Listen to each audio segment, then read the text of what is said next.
In this episode, I want to introduce you to an incredible man, Eric Morris. His work has changed the lives of so many people for the better. He's a talented actor, director, writer, teacher. He's been practicing and teaching his craft for over 60 years, guys. 60 years. You have an incredible psychological base to your work that shifts everybody's mindset for the positive.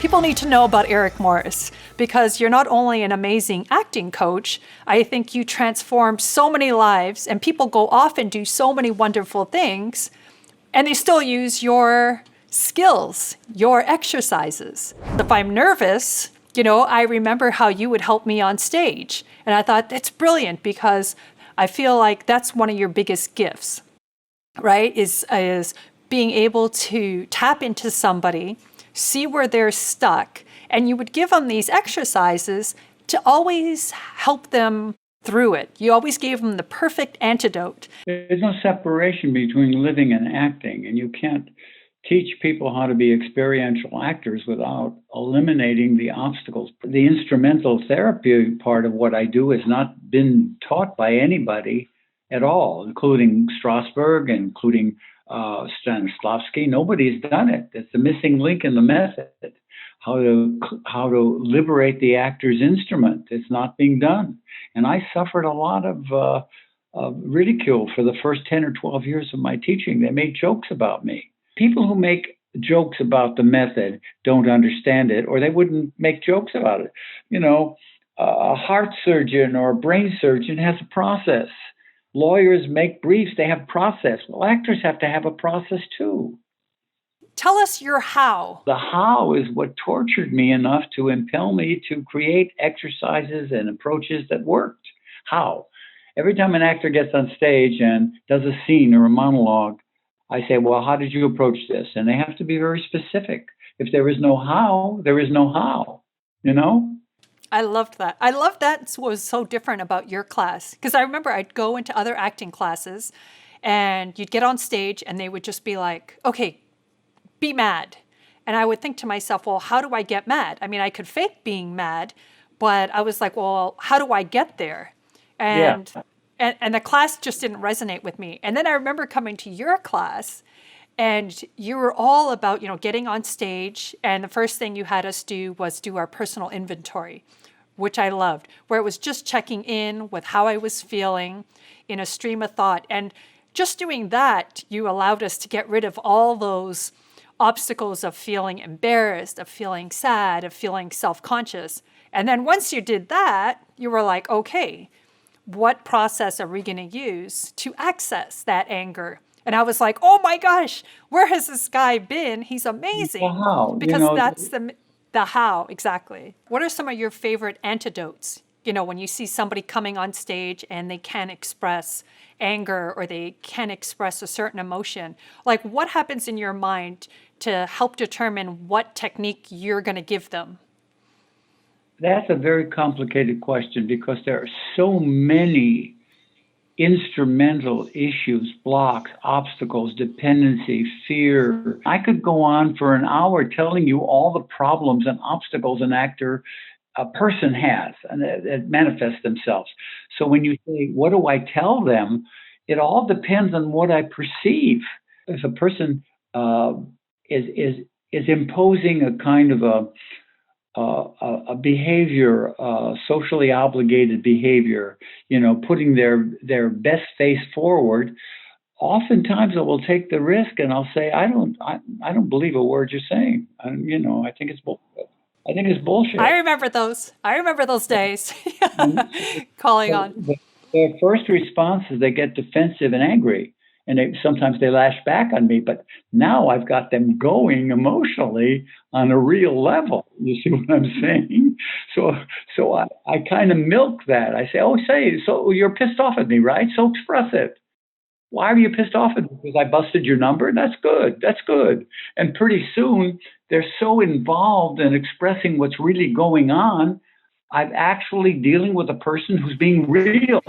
Absolutely. Are you with me? I am with you. That would be my favorite part about class. That's what I'm saying, when you would be able to hone in and give someone that perfect exercise, that perfect antidote to make them break free.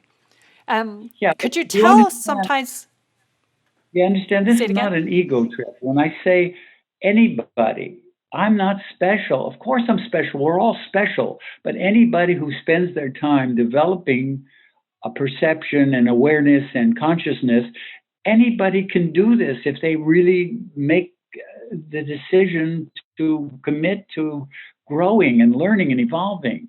So a lot of people get egocentric about how special they are and how unique they are. I don't fall into that trap. I don't fall in. I earned what I can do. I earned by hard work. I wasn't. There wasn't a flash from God or from nature that made me able to do what nobody else can. That's not true. What are some of your techniques that you use in your daily life? When you're feeling frustrated, like what are ones that you're like, you know what, I'm actually going to use some of my own medicine on this one. Like what helps Well, you get through? well I say this to everyone. You're an actor 24 hours a day, 7 days a week, 4 weeks a month, 12 months a year for life. So I live a certain level.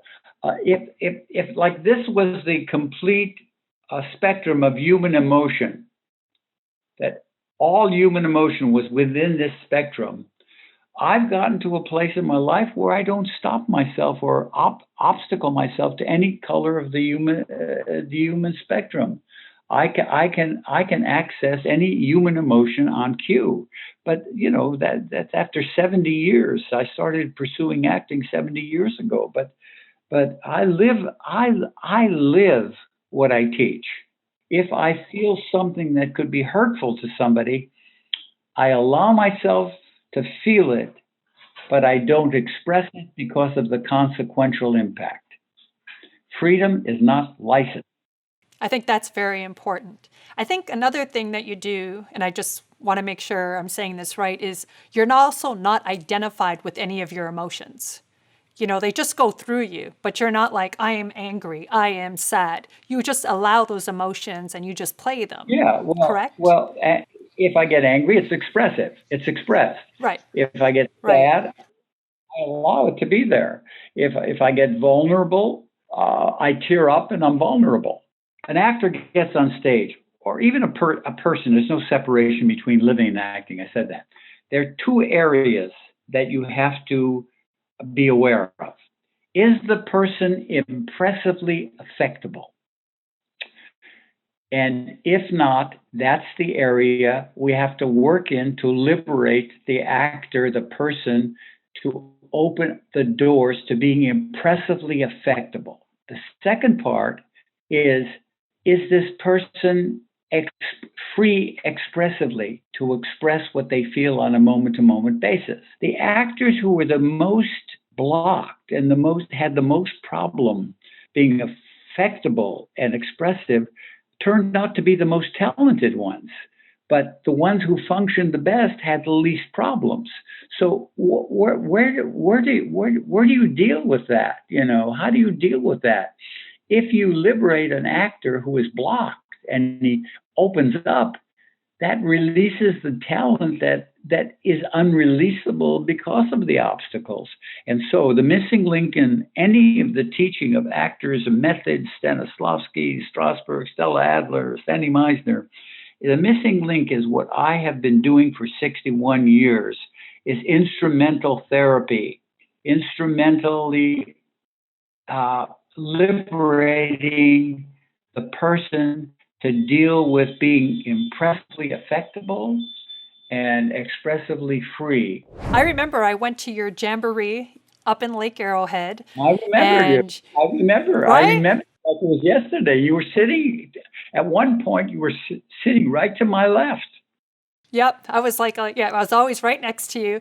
And I remember for the first time in my life, you spoke to my inner critic. And I remember you pulled this energy out of me, and for the first time, it was separate from me. And I thought, Oh my goodness. You mean this voice isn't coming from God, or this voice isn't No, it's necessarily you. my truth or my whole? It was just a part of me. The unconscious does not evaluate, it does not interpret. It's just a big, well, Freud said it's a big dumping ground of memories, but Jung was much more respectful of it. It the memory banks are stored based on the original experience. But that doesn't mean you can't change that experience entirely by reprogramming the unconscious memory banks. We're so trained to think we're all these different personalities, number one. And then we're also so identified with our emotions. And all these create so many blocks within us that aren't real. And so many people are just stuck in these cages, in these walls.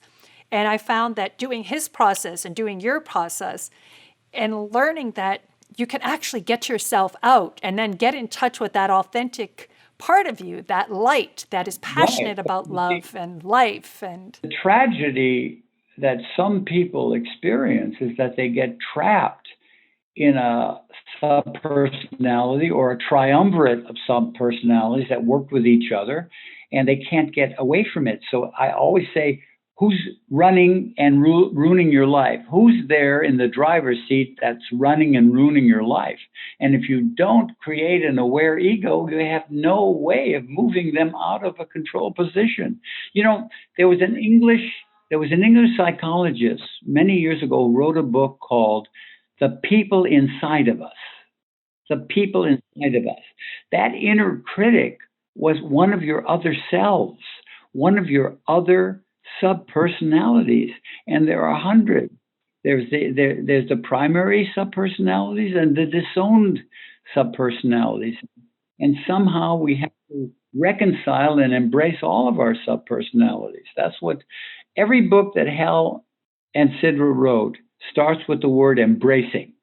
Embracing ourselves, embracing the inner critic, embracing the with this, embracing that, because the whole purpose is balance, embracing the disowned selves and the primary selves and bringing them all together.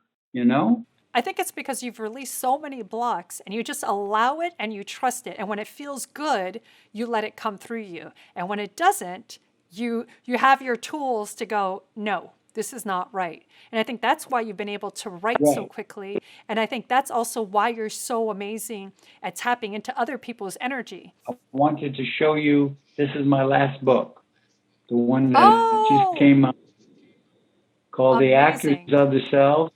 That's me in the middle with some of the parts I played in film and in summer stock to make a point I that love these that. were my other selves in subpersonality terms. That That's just came out before brilliant. my. I got to So get my copy. I live by two mantras: keep reaching, always, and never get self-impressed. Stay hungry, keep reaching, and never get self-impressed. Those are the two mantras. Those are the two concepts that I live by, and I have for a long time. The minute a person gets self impressed, the game is over. It's all over. Well, thank you so much, Eric, for joining us today. I love you to pieces. I don't think I could have done all of this without you helping me release some of those major blocks that I had. So I really, truly want to thank you and know that you are so loved. And I hope you have an amazing day. Stay in touch with me. Let me know how I everything definitely goes. will. Okay. I definitely will. Bye. Bye, Eric.